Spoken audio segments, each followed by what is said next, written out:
Днес ще си говорим за една наистина иновативна програма, която, представете си, превръща киното в класна стая и променя изцяло начина, по който учениците в гимназията могат да учат.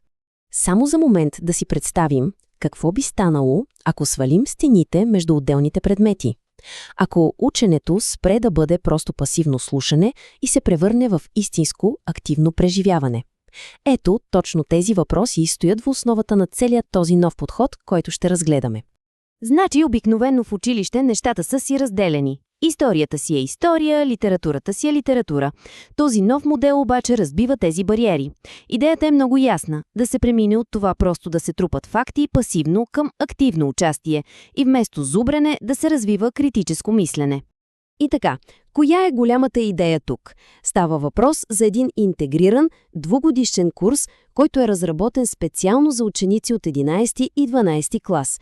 Тук киното не е просто някакво забавление, да се използва като образователен инструмент, един вид мост, който свързва историята, литературата и дори психологията в едно общо и смислено цяло.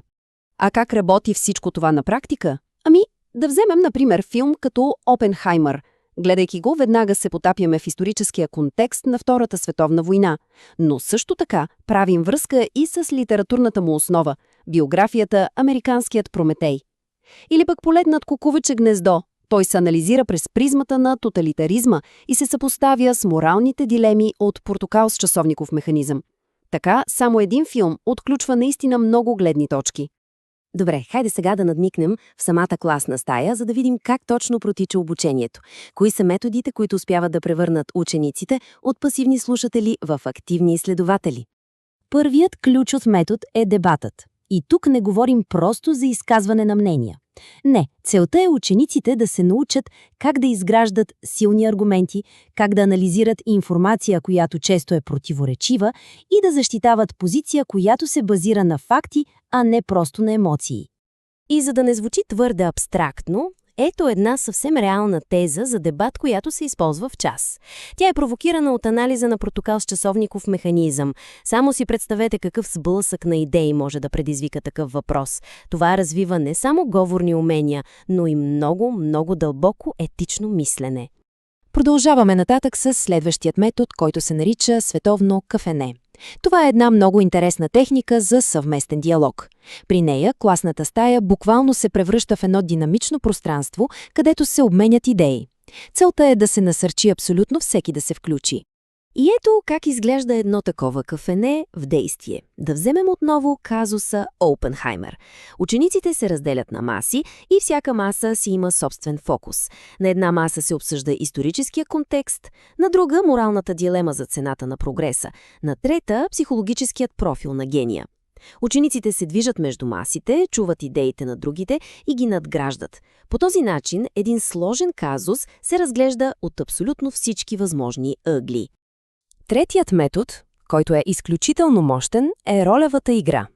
Тук целта е да се излезе отвъд сухите факти от учебника и да се изградят емпатия и разбиране чрез лично преживяване. Може би един от най-въздействащите примери за това е симулацията на Нюрнбергските процеси. Учениците напросто четат за тях. Те влизат в ролите на участниците, стават прокурори, защитници, дори обвиняеми. Работят с реални документи и анализират моралния сблъсък между това да следваш заповеди и да носиш лична отговорност. И тук идва ключовия момент. Това изгражда емпатия. Способността да разбереш защо другият е постъпил по определен начин, дори и да не си съгласен с него. И така, след всичко това, какъв е крайният резултат? Какво всъщност се случва? Нека видим какво е измеримото въздействие върху учениците, а и върху цялата училищна общност. Вижда се, че програмата развива целия спектър от умения, които са нужни за 21 век, като започнем от критично мислене и медийна грамотност и стигнем до емпатия, може би едно от най-важните умения в днешния свят, който е все по-свързан, но и все по-разделен. Към това се добавят и работа в екип и способността да се създава собствено съдържание, например видеоесета или подкасти. А какъв е академичният ефект? Целите са доста амбициозни. Графиката показва едно ясно намерение. Още през първата година 60% от участниците да си повишат успеха по литература и история, а през втората този процент да скочи до цели 80%. Но знаете ли, може би по-важното от оценките е друго – нагласата. Крайната цел на програмата е постигната, ако 80% от учениците изградят положително отношение към ученето чрез изкуство. Това е промяна, която остава за цял живот. И този ефект започва да се разпространява като вълни, далеч извън класната стая. Иновацията всъщност има за цел да трансформира цялата училищна среда и да я превърне в един жив културен център. А как се случва това? Чрез няколко много конкретни стъпки. Първо, организират се открити уроци, в които се включват и родители. След това се правят публични събития, прожекции и дебати, които са отворени за цялата общност. Създават се и партньорства с експерти и с културни институции. И по този начин знанието излиза извън стените на училището и достига до всички.